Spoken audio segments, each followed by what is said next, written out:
Assalamualaikum warahmatullahi wabarakatuh.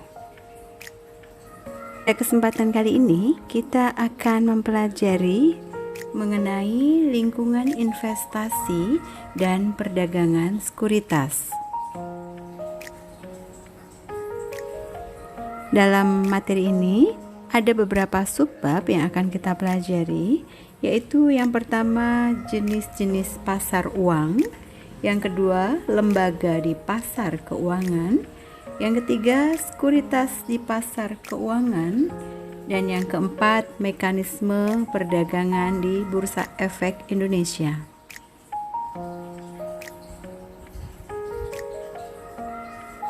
Jenis-jenis pasar keuangan.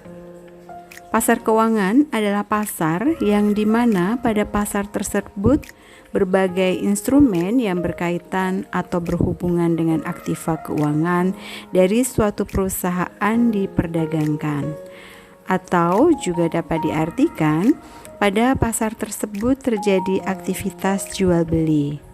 Namun yang diperjualbelikan adalah berbagai jenis aktiva keuangan.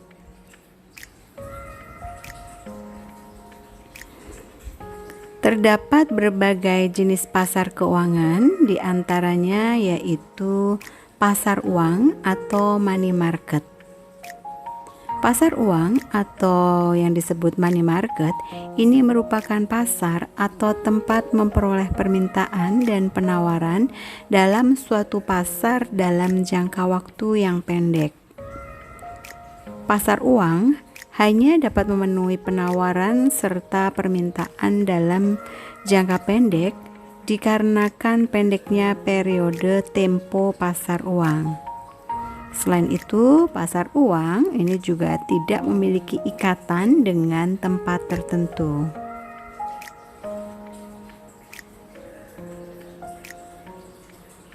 Pasar uang atau money market memiliki beberapa instrumen investasi.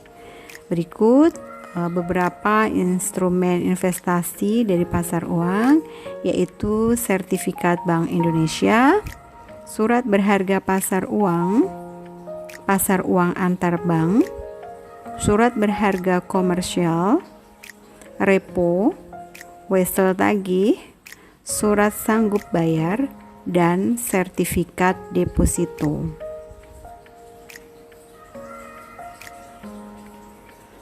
Pasar modal atau capital market.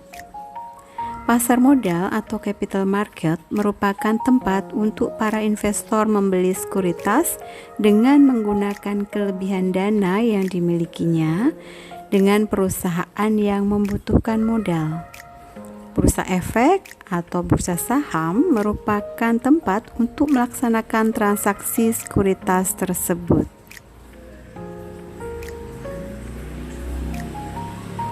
Jenis pasar modal. Berdasarkan fungsinya, pasar modal ini dapat terbagi menjadi 4 jenis, yaitu yang pertama pasar primer. Pasar primer merupakan sebuah tempat atau pasar di mana untuk pertama kalinya sebuah perusahaan secara terbuka menjual sekuritas kepada masyarakat umum. Sehingga berdasarkan hal tersebut dapat dikatakan bahwa pasar primer merupakan pasar tempat sekuritas baru muncul. Investor besar merupakan investor yang secara umum membeli sekuritas di pasar primer ini dalam jumlah yang besar. Initial Public Offering atau IPO merupakan sebutan untuk proses penawaran dari saham perdana. Sebelum berkomitmen dalam melakukan penawaran awal, perusahaan yang mengemisi sekuritas mendistribusikan informasi mengenai kondisi perusahaan secara detail yang terdapat pada prospektus. Yang kedua yaitu pasar sekunder. Pasar sekunder merupakan pasar atau tempat di mana perdagangan sekuritas dilakukan, seperti obligasi, saham biasa, dan saham preferen. Di pasar sekunder, investor melakukan penjualan surat kepemilikan modal kepada investor lain setelah emiten di pasar perdana menjual sekuritas atau sahamnya. Dalam pasar sekunder, harga saham yang diperjualbelikan dibentuk melalui mekanisme pasar. Hasil dari penjualan saham yang dilakukan di pasar ini menjadi milik atau hak dari para investor. Yang ketiga, pasar ketiga atau over the counter. Pasar ketiga atau over the counter merupakan pasar atau tempat di mana saham yang diperdagangkan oleh pelaku merupakan saham perusahaan kecil yang tidak terdaftar ke dalam bursa saham. Pasar ketiga tidak memerlukan lokasi fisik untuk bertransaksi saham. Sistem yang digunakan dalam pasar ini adalah sistem tawar-menawar dan negosiasi antara perantara dan pialang yang dilakukan secara langsung dengan menggunakan sistem komputer ataupun telepon. Dalam pasar ketiga terdapat pelaku yang bertindak atas dirinya sendiri yang disebut sebagai dealer.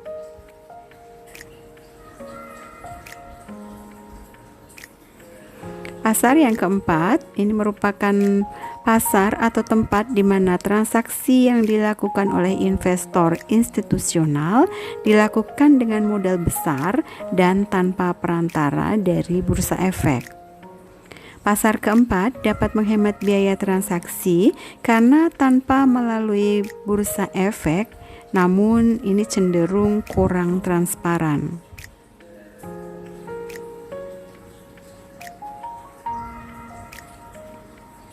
Selanjutnya, instrumen investasi pasar modal.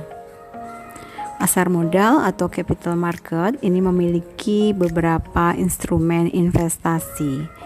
Instrumen investasi tersebut antara lain yaitu saham biasa atau stok dan saham preferen, obligasi atau bond, obligasi konversi, dan sukuk.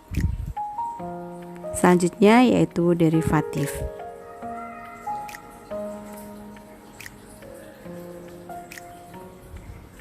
Lembaga di pasar keuangan. Terdapat beberapa lembaga yang memiliki keterkaitan serta berperan dalam kegiatan yang ada di pasar keuangan. Adapun pihak-pihak atau lembaga yang terkait tersebut yaitu yang pertama, underwriter. Underwriter merupakan suatu perusahaan baik berbentuk swasta ataupun BUMN di mana perusahaan tersebut memiliki tanggung jawab yang berhubungan dengan penjualan efek emiten kepada para investor. Underwriter juga berperan sebagai perusahaan efek yang membantu para emiten dalam melakukan penjualan saham perdananya untuk diperjualbelikan kepada publik. Perusahaan emiten dapat mengajukan pertanyaan kepada underwriter terkait dengan dokumen yang dibutuhkan dalam mempersiapkan IPO, harga saham yang nantinya ditetapkan, serta waktu yang tepat untuk memperdagangkannya. Jadi, emiten hanya berperan sebagai pihak yang menerbitkan saham, sedangkan underwriter akan berperan sebagai pihak yang memperjualbelikan saham tersebut. Underwriter atau biasa disebut penjamin emisi akan memberikan jaminan kepada perusahaan emiten terkait dengan penjualan saham. Adapun besarnya jaminan tersebut tergantung dengan perjanjian yang telah dibuat.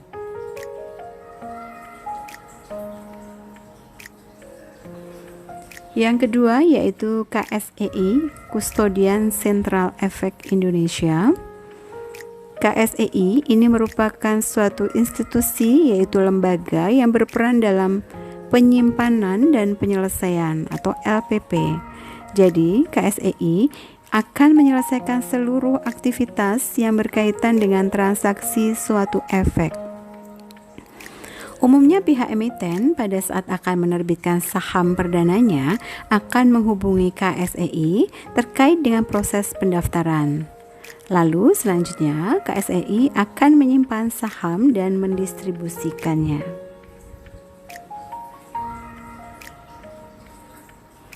Yang ketiga, KPEI, Clearing Penjamin Efek Indonesia. KPEI ini merupakan salah satu lembaga yang berperan dalam memberikan jaminan dan lembaga yang menjadi salah satu penentu arah pasar modal Indonesia di masa yang akan datang. KPEI juga berperan sebagai kasir, yaitu sebagai penghitung seluruh hak serta kewajiban yang dimiliki oleh pihak penjual dan juga yang dimiliki oleh pihak pembeli. Tujuan utamanya yaitu memberikan penjaminan dan rasa aman kepada semua pihak yang terkait pada kegiatan yang ada di pasar modal. Selanjutnya yaitu OJK, Otoritas Jasa Keuangan. OJK ini adalah suatu institusi yang berperan untuk memberikan izin terkait dengan kegiatan publikasi perusahaan emiten. Perusahaan emiten yang telah go public wajib menghubungi OJK untuk memberikan persyaratan yang dibutuhkan, yaitu berupa surat pernyataan pendaftaran dan surat permohonan terkait dengan pencatatan saham.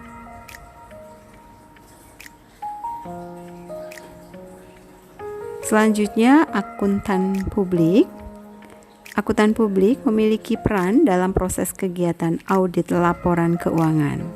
Jadi, perusahaan yang akan go publik diwajibkan untuk memiliki laporan keuangan yang telah mengalami proses audit dalam kurun waktu 3 tahun terakhir.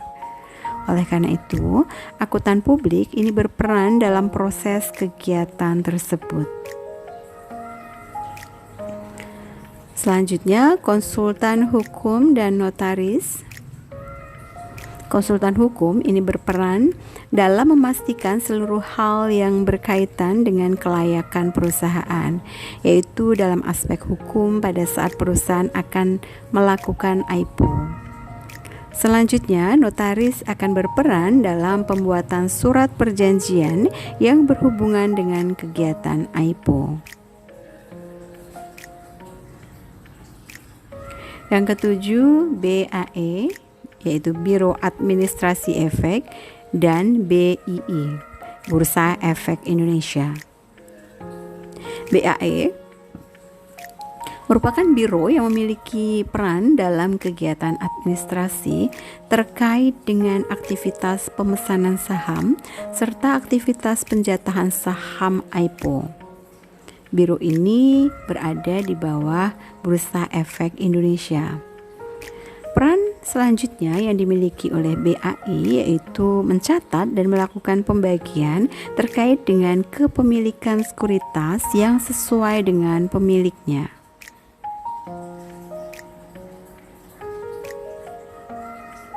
Sekuritas di pasar keuangan.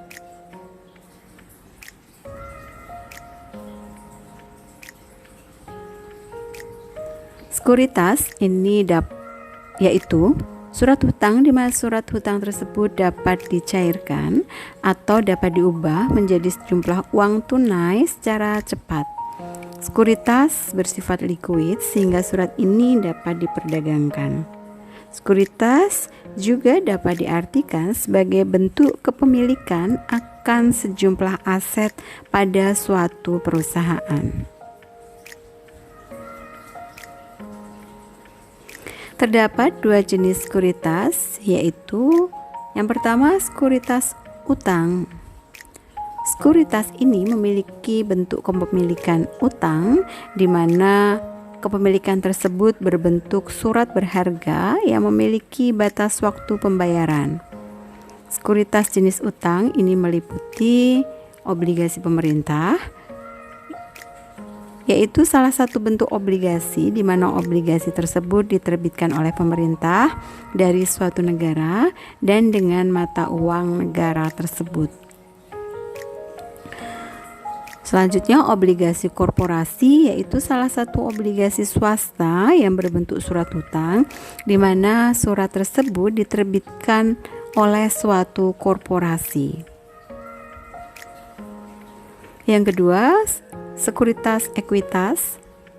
Sekuritas ini merupakan bentuk kepemilikan akan suatu aset perusahaan di mana bentuk kepemilikannya yaitu berbentuk saham, baik itu saham biasa maupun saham preferen. Beberapa sekuritas termasuk dalam kategori sekuritas ekuitas. Saham biasa yaitu dapat diartikan sebagai surat berharga di mana surat tersebut berupa sertifikat akan suatu kepemilikan terkait dengan kepemilikan sejumlah laba dari suatu perusahaan. Nah, surat ini juga berisikan seluruh hak serta kewajiban yang dimiliki oleh pemilik saham. Sedangkan saham preferen yaitu memiliki arti yang hampir sama dengan saham biasa, di mana sertifikat ini menunjukkan kepemilikan atas sejumlah laba dari suatu perusahaan. Akan tetapi, saham preferen ini memberikan hak yang lebih tinggi kepada para pemegang saham, sehingga apabila perusahaan bagian dividen, maka prioritas utama tetap akan dibayarkan terlebih dahulu adalah para pemegang saham preferen.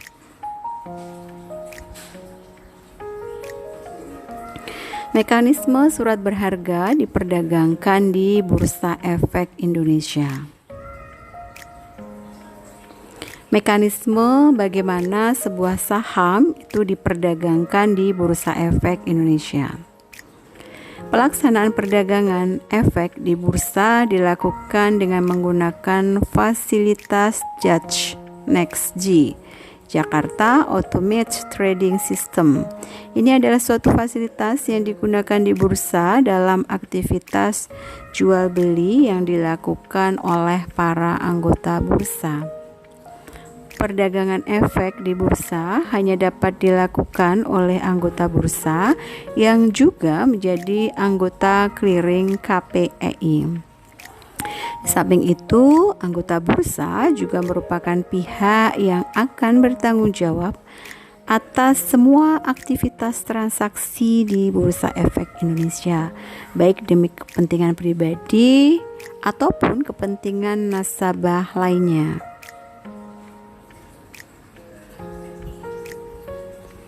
Berikut merupakan proses dari bagaimana sebuah saham diperdagangkan. Yang pertama yaitu pra-pembukaan. Di pasar reguler, perdagangan dilaksanakan dengan pra-pembukaan. Penawaran jual atau permintaan beli dapat dimasukkan oleh anggota bursa sesuai dengan ketentuan auto rejection, satuan perdagangan, dan satuan perubahan harga. Akumulasi penawaran jual dan permintaan beli pada harga tertentu di periode pra-pembukaan yang dapat dialokasikan oleh JATS NextG merupakan hal yang mendasari harga dari pembukaan. Pada sesi 1 perdagangan, seluruh penawaran jual dan permintaan beli yang ada pada pra-pembukaan yang tidak teralokasi akan diproses secara langsung, kecuali harga yang melampaui batasan dari auto rejection.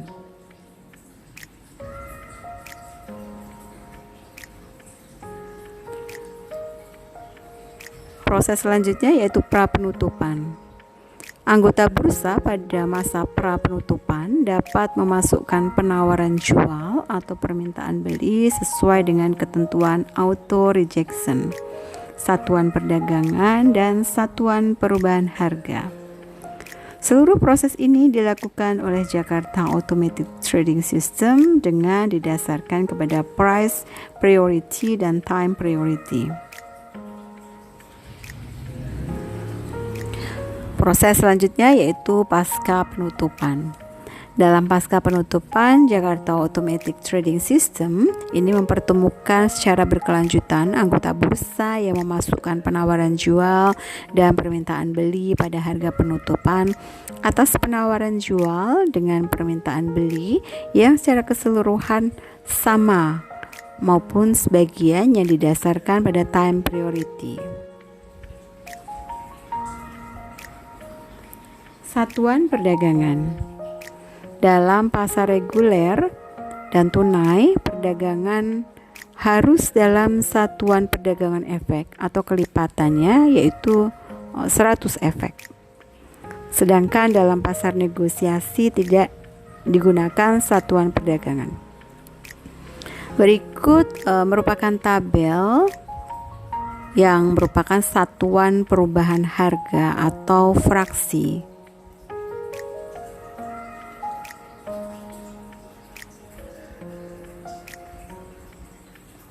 Selanjutnya yaitu auto rejection.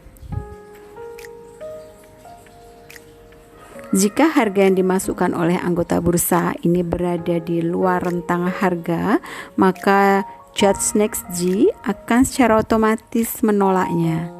Berikut merupakan batasan auto rejection.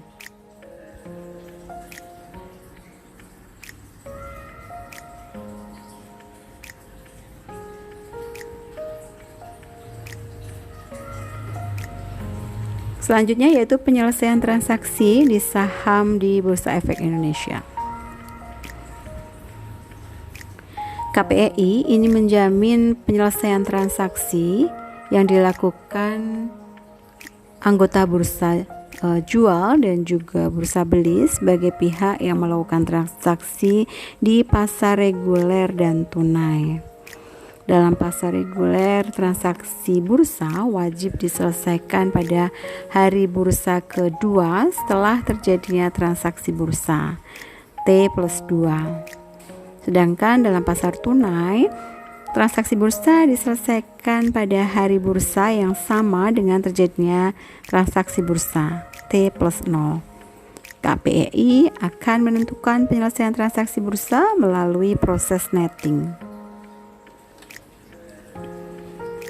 Dalam pasar negosiasi, penyelesaian transaksi didasarkan pada kesepakatan yang diselesaikan per transaksi tidak melalui proses netting anggota dari bursa beli dan anggota dari bursa jual.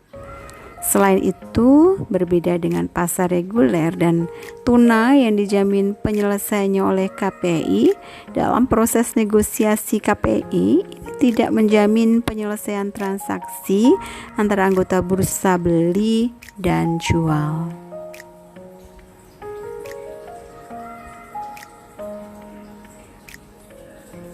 Biaya transaksi di Bursa Efek Indonesia.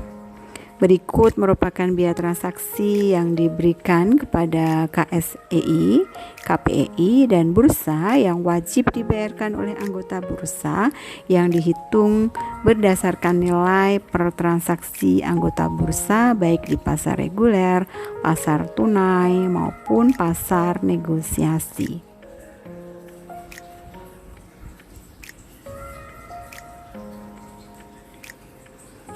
Mekanisme perdagangan obligasi dan sukuk. Anggota bursa yang termasuk ke dalam bagian clearing KPEI sebagai anggota merupakan pihak yang dapat melakukan transaksi obligasi baik korporasi dan negara, di mana sistem transaksi yang digunakan dalam transaksi perdagangan obligasi adalah Fixed Income Trading System atau FITS. Samping itu, selain menjadi pihak yang dapat melakukan transaksi, anggota bursa juga merupakan pihak yang akan bertanggung jawab atas semua aktivitas transaksi dalam Bursa Efek Indonesia dengan sistem FITS tersebut. Tanggung jawab tersebut dilakukan baik untuk kepentingan pribadi dari anggota bursa maupun juga bagi kepentingan dari nasabah lainnya.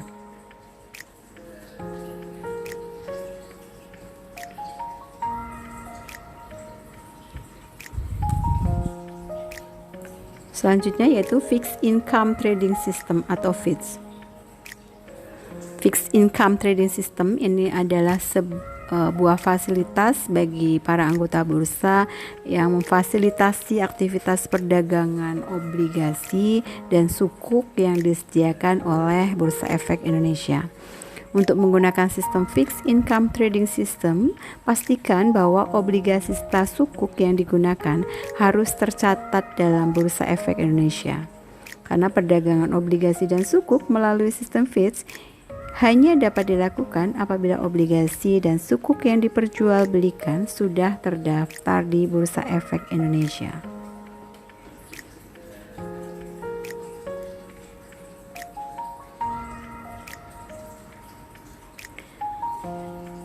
Segmen pasar di bursa. Terdapat dua segmen pasar perdagangan yang dilakukan melalui Fixed Income Trading System atau FITS, yaitu yang pertama pasar reguler outright. Pasar reguler outright merupakan perdagangan yang dilakukan dengan mekanisme lelang secara anonymous continuous auction, yang berarti lelang dilakukan dengan cara berkesinambungan secara anonim dengan didasarkan pada prioritas waktu dan harga dalam pembentukan harganya. Yang kedua, pasar negosiasi.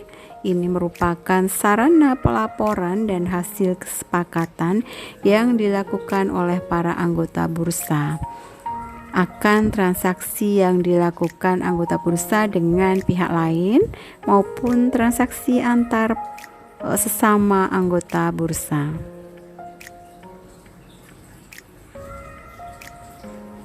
Berikut adalah waktu penyelesaian transaksi. Di pasar reguler outright, waktu penyelesaian transaksi hari bursa kedua setelah terjadinya transaksi bursa.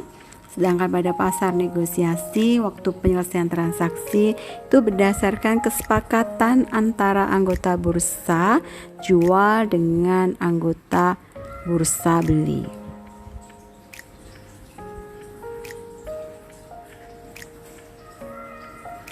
Biaya transaksi obligasi dan sukuk di Bursa Efek Indonesia. Biaya transaksi yang wajib dibayarkan oleh setiap anggota bursa dihitung dengan didasarkan pada perhitungan seperti pada tabel berikut.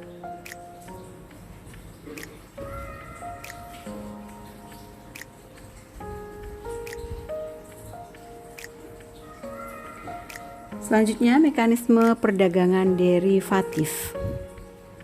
Mekanisme bagaimana sebuah derivatif itu diperjualbelikan di Bursa Efek Indonesia. Aktivitas jual beli produk derivatif yang dilakukan dalam Bursa Efek Indonesia ini difasilitasi dengan sistem yang bernama Jakarta Automated Trading System atau disingkat JATS. Aktivitas perdagangan dengan menggunakan sistem JATS hanya dapat dilakukan oleh pihak yang telah memiliki akses terhadap sarana yang dimiliki Bursa Efek Indonesia, yaitu sebagai anggota bursa. Pelaksanaan perdagangan. Sistem JATS yang digunakan dalam perdagangan derivatif ini didasarkan pada proses tawar-menawar secara lelang berkesinambungan. JATS menerima dan memproses aktivitas penawaran jual dan permintaan beli dari produk derivatif. Penawaran jual dan permintaan beli yang terlebih dahulu diajukan akan diprioritaskan oleh Jakarta Automated Trading System atau JATS. Transaksi bursa dikatakan sebagai sah apabila penawaran jual dan permintaan beli akan produk derivatif telah match.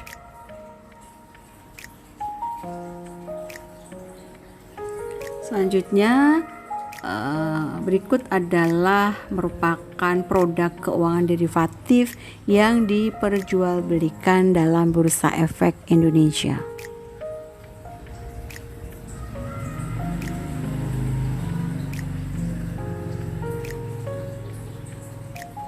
Liquidity provider. Liquidity provider merupakan mekanisme baru dalam perdagangan derivatif di mana anggota bursa derivatif secara kontinu selama jam perdagangan dapat menyampaikan kuotasi setelah menjadi liquidity provider yang digunakan guna menciptakan perdagangan derivatif yang likuiditas.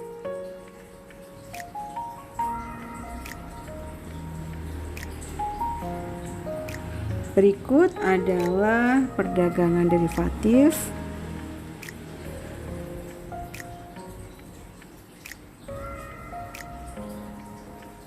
Auto rejection.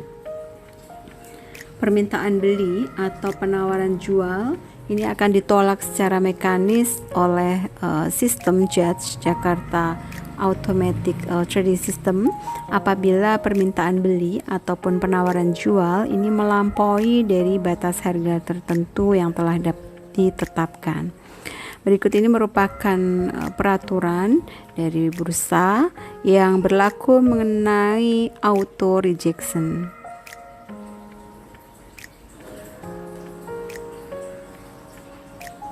Selanjutnya, penyelesaian transaksi derivatif.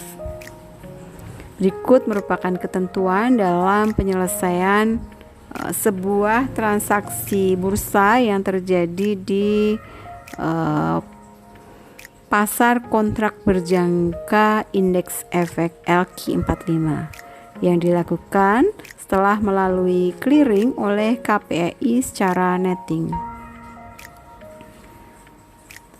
Pada setiap hari bursa dilakukan proses netting di mana KPI akan menetapkan kewajiban serta hak yang memiliki kaitan dengan transaksi bursa derivatif dari setiap anggota bursa yang dimuat pada sebuah daftar transaksi.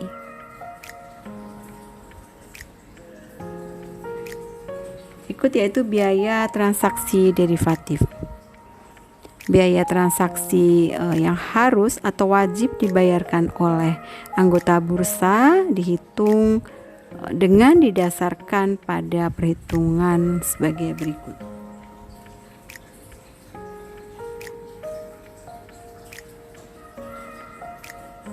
Selanjutnya yaitu ke kasus.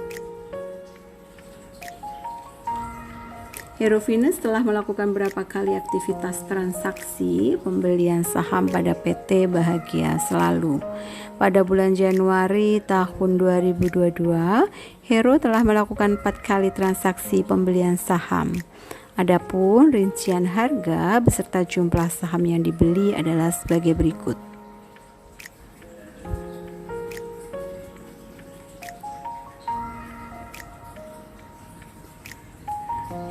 Pertanyaannya, berapakah total dana yang akan dikeluarkan oleh Hero untuk membayar seluruh pembelian saham yang ada pada periode Januari 2022 dengan asumsi fee pembelian 0,3% serta PPN 10%. Yang kedua, pada bulan setelahnya yaitu pada tanggal 27 Februari 2022, Hero memutuskan untuk menjual semua sahamnya yang ada pada PT Bahagia Selalu dengan harga jual per saham yaitu sebesar 25.800 per lembarnya.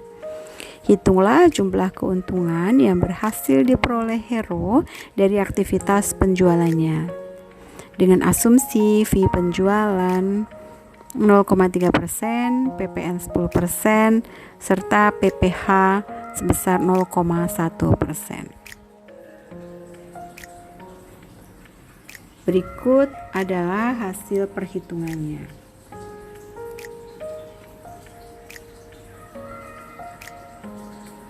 Total biaya yang harus dikeluarkan oleh Hero dari seluruh aktivitas pembelian saham pada bulan Januari 2022 yaitu sebesar 228.551.740 dengan total lot saham yang dimiliki yaitu sebanyak 100 lot.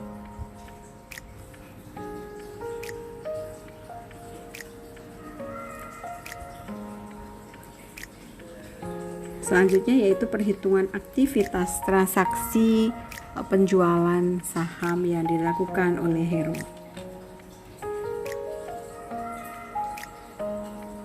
Jadi berdasar hasil perhitungan yang telah ada pada tabel di atas, dapat diketahui bahwa aktivitas penjualan seluruh saham yang dimiliki oleh Hero pada PT Bahagia Selalu, keuntungan yang dapat diperoleh yaitu sebesar 28.338.860.